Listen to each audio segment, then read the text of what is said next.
Tuan, mutakhir ni negara kita didatangkan dengan ujian COVID-19 dan ramai pula orang yang sekarang ni menghalalkan lensa kameranya kepada untuk menyalahkan golongan tabligh. Pertamanya kita faham dulu siapa itu tabligh. Tabligh adalah satu gerakan yang menyebarkan Islam yang diasaskan di antaranya, yang dicetuskan idea oleh Maulana Ilyas Kandalawi rahimahullah taala pada tahun 1927 dan di Malaysia secara rasmi pada 1950-an dibawa oleh golongan orang India Islam yang beragama Islam, dan masuk pada 1970-an orang Melayu Islam pun terlibat dengan jemaah gerakan tabligh. Baik, yang pertama, adakah gerakan mereka salah? Tidak, kerana mereka adalah salah satu mengambil sifat daripada sifat Rasulullah sallallahu alaihi wasallam, yang kita belajar sifat yang wajib ke atas Rasul: siddiq, amanah, fatanah dan juga tabligh. Yang keempat adalah menyebarkan. Menyebarkan mereka ni, tugas mereka menyebarkan Islam, dan berdasarkan data mereka dah mengislamkan jutaan orang dah sepanjang hampir 100 tahun ini.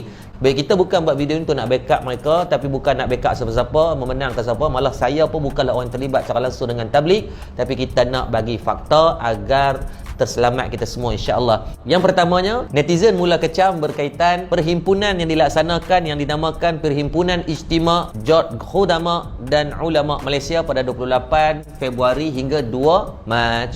Maka yang pertamanya kena faham, pada perhimpunan dibuat pada 28 Februari belum diisytiharkan apa-apa berkaitan COVID-19 pada peringkat pandemik. WHO mula mengisytiharkan pada 11 Mac 2020. Maka perhimpunan ini in advance hampir 14 hari ataupun 13 hari lebih awal daripada pemakluman tersebut, dan ketika himpunan ini dibuat, KKM pun belum mengeluarkan apa-apa arahan untuk menghalang daripada himpunan-himpunan yang berbentuk macam ni. Dan untuk makluman semua juga, hari yang sama himpunan Ijtima' berlakunya juga perlawanan bola di antara Piala Sumbangsih JDT berlawan menentang dengan Kedah. Walaupun Kedah kalah, saya sedih tuan sebab saya orang Kedah, tapi still perlawanan tu lebih ramai jumlah yang berhimpun daripada Seri Petaling. Dalam masa yang sama, kalau tuan perasan, ketika 28 Februari berlakunya langkah Hotel Sheraton daripada kalangan orang politik, still ada perhimpunan media berhimpun beribu orang ketika tu. Maka hari ini bukan kita nak cari kesalahan, tetapi kalau betul kita nak membantu dalam mengekang, sepatutnya kita mencari himpunan-himpunan yang berlangsung daripada 11 hari bulan 3 selepas WHO mengumumkan pandemik dan KKM keluarkan arahan tidak boleh berhimpun. Still, kalau kita tengok, ada satu perhimpunan di Sarawak namanya Rumpun Silat Sarawak, lebih daripada 1000 orang berhimpun untuk guru silat dan peserta-peserta silat. Walaupun hang tok guru silat, hang Muay Thai, hang ustaz, hang ulama, kalau COVID ni diserang, dia akan serang. Dia tak kira 3 line, 7 line pun dia sapu. Yang kedua, berlaku satu perhimpunan di Teluk Bahang pada 13 hari bulan. Satu sambutan keagamaan disebut dengan Masi Magem di Teluk Bahang menghimpunkan hampir 30,000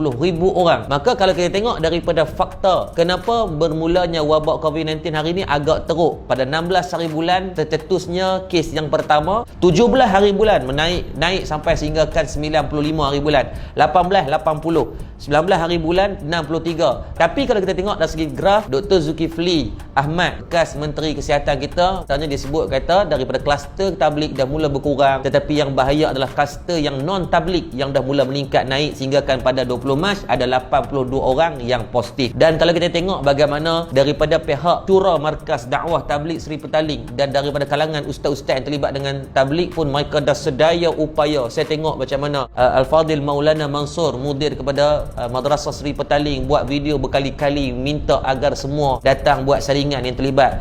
Ustaz Abid Liu, Ustaz Farhan Da'i, Ustaz Maulana Helmi, mereka ni sedaya upaya dah usahakan. Dan kalau kita tengok data yang dikeluarkan oleh KKM pada 19 hari bulan 2020, last 12 tengah malam, daripada 10,650 yang terlibat, 10,553 telah pembuat saringan. Yang tinggal cuma kurang daripada 1% sahaja. Sebab kalau tuan-tuan kita tengok dengan ruang ini banyak berlakunya penyebaran fitnah yang tidak betul, seperti mana mereka viralkan kemarin dulu satu kes dibacuk, katanya seorang tabligh tidak mahu bagi kerjasama. Saya ambil gambar confident, gambar seketui besar gambar orang, tapi secara rasminya 21 hari bulan KKM keluarkan di harian Metro berkaitan penafian, kata dia tak bagi kerjasama. Malah KKM memaklumkan, kata dia bagi kerjasama yang sangat baik. Maka ingat, virus yang lebih bahaya daripada corona adalah virus menyebarkan fitnah, virus tidak tabayyun daripada berita yang kita sebarkan. Selamat beramal. Wabillahi taufik. Assalamualaikum warahmatullahi taala wabarakatuh.